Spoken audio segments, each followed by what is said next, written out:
का नाम unit and measurement, which is the second chapter of the physics. पहला chapter जो आपका फिजिकल वर्ल्ड है, उसमें आप फिजिक्स के बारे में थ्योरेटिकल नॉलेज ले सकते हैं। वो पूरा चैप्टर जो है वो थ्योरेटिकल बेस्ड है। ओके, तो जो नॉर्मली जो क्वेश्चंस आते हैं वो आपके सेकंड चैप्टर से स्टार्ट होते हैं, जिसमें फिजिकल क्वांटिटीज़ के बारे में डायमेंशन निकालना और जो सिस्टम है हमारे MKS, CGS, FPS और SI यूनिट सिस्टम, उनके बारे में। तो सबसे पहले हम टॉपिक में चलते हैं, आगे बढ़ते हैं। टॉपिक हमारा सबसे पहले स्टार्ट होता है फिज़िकल क्वांटिटीज़ से। ओके, फिज़िकल क्वांटिटी जो बेसिकली जो भी चीज़ हम आसपास अपने देखते हैं उनको हम किसी न किसी पैमाने में मेज़र करते हैं। तो बेसिकली फिज़िकल क्वांटिटी जो होती हैं वो दो प्रकार की होती हैं, एक फंडामेंटल क्वांटिटीज़ और दूसरी derived quantities. Okay, two types की बेसिकली होती है। फंडामेंटल क्वांटिटीज़, देखिए नाम से पता चला फंडामेंटल है, जो चीज़ें फंडामेंटल होती हैं, जो चीज़ें बेस होती हैं, जिन पर बाकी चीज़ें डिपेंड होती हैं।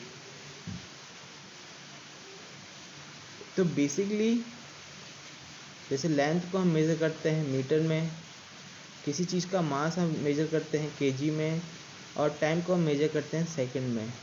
तो ये सब चीज़ें क्या हैं? ये सब चीज़ें हैं आपकी फंडामेंटल यूनिट। ओके, इनको हम फंडामेंटल क्वांटिटीज़ भी कह सकते हैं। स्क्रीन पे आपको दिखाई दे रहा होगा फंडामेंटल क्वांटिटीज़, मास, लेंथ, टाइम, टेम्परेचर।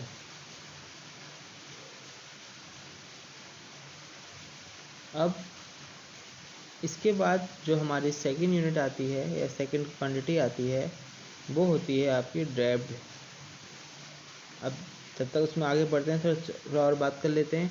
जैसे मैंने कह दिया हमें किसी चीज़ का एरिया निकालना है। बेसिकली एरिया निकालना है तो हमें क्या चाहिए? उसकी लेंथ और विड्थ। लेंथ और विड्थ निकालने के लिए हमें क्या चाहिए? उसकी यूनिट पता होना चाहिए। तो एरिया किस पर डिपेंड कर रहा है? लेंथ पर। और लेंथ की यूनिट, लेंथ क्या है? Basically fundamental unit. अब हमने इसको नाम लेंथ और विड्थ कहा, पर दोनों में हम क्या मेज़र कर रहे हैं? लेंथ को मेज़र कर रहे हैं बेसिकली। तो एरिया डिपेंड कर रहा है लेंथ पर, और लेंथ है एक फंडामेंटल यूनिट, तभी तो हम एरिया की यूनिट निकाल पाते हैं मीटर स्क्वायर। उसी तरह आप अगर बात करें पेरीमीटर की, वो भी जो कि क्या होता है 2 × L+B। तो पेरीमीटर भी कहीं ना कहीं फंडामेंटल क्वांटिटी पर ही डिपेंड कर रहा है। ओके, जो यानी बेसिकली जो ड्राइव्ड क्वांटिटीज़ होती हैं they all are depend on fundamental quantities. Okay, derived quantities क्या होती हैं? They all are depend on fundamental quantities. अब फॉर एग्जांपल जैसे हम ले लेते हैं वेलोसिटी। वेलोसिटी क्या होती है हमारी? वेलोसिटी होती है speed upon distance upon time. Velocity बराबर डिस्टेंस अपॉन टाइम। वेलोसिटी और स्पीड दोनों सेम होते हैं। चाल बराबर दूरी बट्टे समय जिसे हम कहते हैं। तो दूरी जो है वो किस में मेज़र हो रही है? उसको मेज़र करने के लिए हम लेते हैं मीटर, और जो टाइम है उसको मेज़र करते हैं हम सेकंड पे। तो हमारी जो यूनिट निकल के आती है L/T जो होती है, यानी वेलोसिटी, उसकी यूनिट क्या निकल के आती है? मीटर पर सेकंड। सो वेलोसिटी क्या है? एक ड्राइव्ड क्वांटिटीज है। ओके, तो बेसिकली स्टार्टिंग में हमें ये पता होना चाहिए कि फिजिक्स में फंडामेंटल क्वांटिटीज़ क्या होती हैं, ड्राइव्ड क्वांटिटीज़ क्या होती हैं। वीडियो में आगे बढ़ते हैं। देखिए, हम इस चैप्टर में बेसिकली इसके बाद जो हम पढ़ेंगे वो होंगे हमारे सिस्टम। जस्ट इसके बाद जो हम टॉपिक स्टार्ट करेंगे वो सिस्टम होंगे। उसके बाद हम डायमेंशंस, कैसे डायमेंशंस निकालते हैं, यानी वीमा निकालना, जिसको हम हिंदी में वीमे सूत्र बोलते हैं, वो निकालना सीखेंगे। एग्ज़ाम में आपसे क्वेश्चन पूछ सकता है, आपको न्यूमेरिकल देगा, उसमें आपको बीमा निकालनी होगी, कंपैरिजन करना होगा बीमाओं का, और उसके अलावा आपसे वो डायमेंशंस के अलावा आपसे बहुत कुछ पूछ सकता है। जैसे अभी इसमें हम आगे आगे एरर पढ़ेंगे। 3 टाइप की एरर होती है। बेसिकली एरर दो टाइप की होती है, systematic error, random error. Okay, तो अभी हम बात करते हैं इंटरनेशनल सिस्टम की। इंटरनेशनल सिस्टम जो बेसिकली 4 टाइप के बताए गए हैं, यूनिट को मेजर करने के लिए 4 टाइप के सिस्टम बताए गए हैं। जिसमें सबसे पहला जो सिस्टम है जो हमारे यहाँ पे बहुत चलता है, हम इसको हम जनरली वही यूज़ करते हैं, इसको हम बोलते हैं MKS system, metre kilogram second.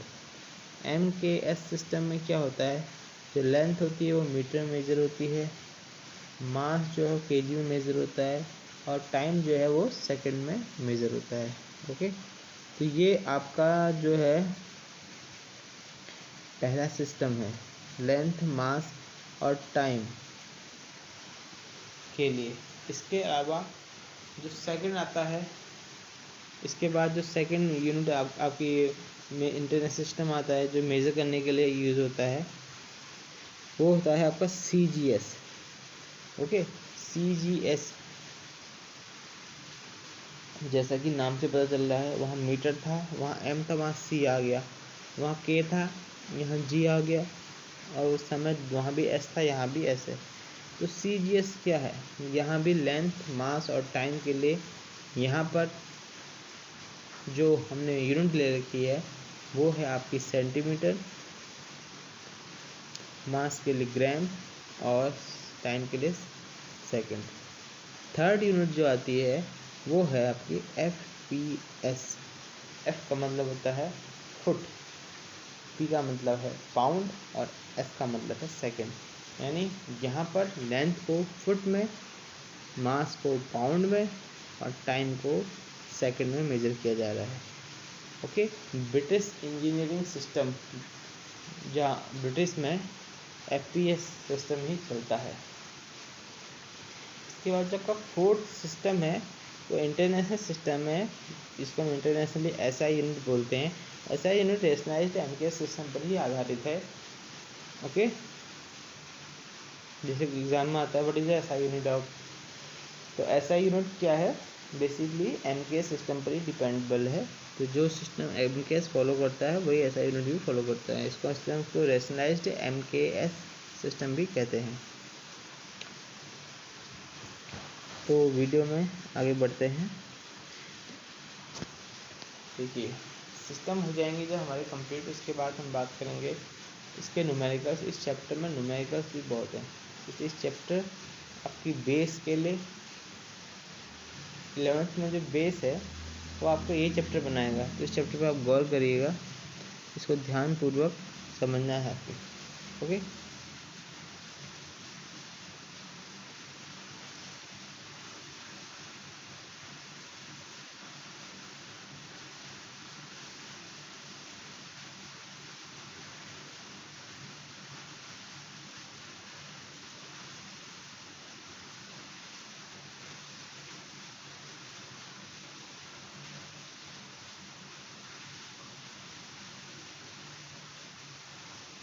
तो क्वांटिटी हमारी हो गई, हम इसको चार्ट के जरिए भी समझ सकते हैं।